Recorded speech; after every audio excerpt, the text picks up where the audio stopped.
भैया आलू कैसे दिए? 25 रुपये किलो। 2 किलो कर देना।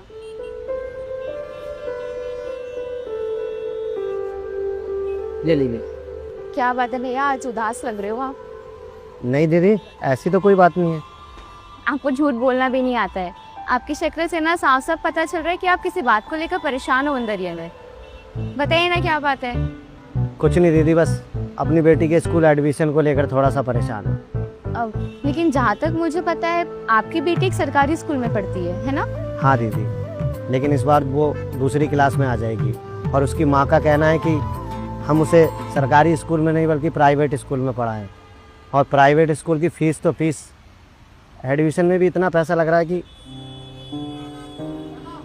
5 साल बाद हमारे घर एक बेटी पैदा हुई थी और उसका नसीब देखो, हम उसे एक अच्छे स्कूल में पढ़ा भी नहीं सकते। शिक्षा बहुत महंगी हो गई है। लेकिन मैं आपसे एक बात बोलूं, कुछ चीज़ें ऐसी होती है जो हमारे हाथ में नहीं होती, तो हमें ना ऊपर वाले के भरोसे छोड़ देनी चाहिए, क्योंकि अंत में जो होगा वो उनकी मर्जी से ही होगा। ये लीजिए, सब ठीक हो जाएगा। और जी जी। खाना लगा दूं? कभी नहीं। सर विजय, एक बात करनी थी। बोलो। सोसाइटी के बाहर जो मुन्ना भैया नहीं बैठते, उनको ना अपनी बेटी को एक प्राइवेट स्कूल में पढ़ाना है।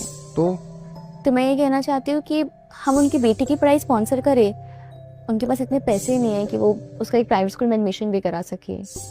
तुम्हारे दिमाग में ये बात क्यों घूम रही है? पता नहीं, बस उसे अंदर से दिल से आवाज़ आई। सोचो ना, अगर हमारा भी बच्चा होता, हमारी खुद की बेटी होती, तो उसको भी हम एक प्राइवेट स्कूल में पढ़ा रहे होते। अगर उनकी बच्ची पढ़ेगी तो ऐसा लगेगा जैसे हमारा खुद का बच्चा पढ़ रहा हो।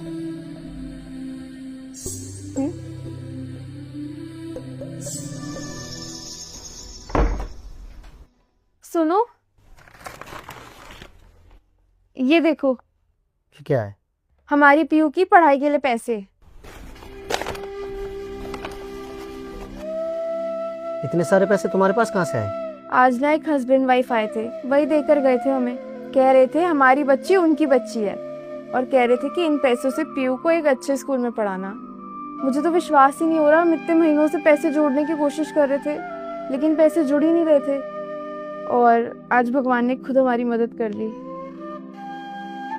कुछ चीज़ें ऐसी होती है जो हमारे हाथ में नहीं होती, तो हमें ना ऊपर वाले के भरोसे छोड़ देनी चाहिए, क्योंकि अंत में जो होगा वो उनकी मर्जी से ही होगा।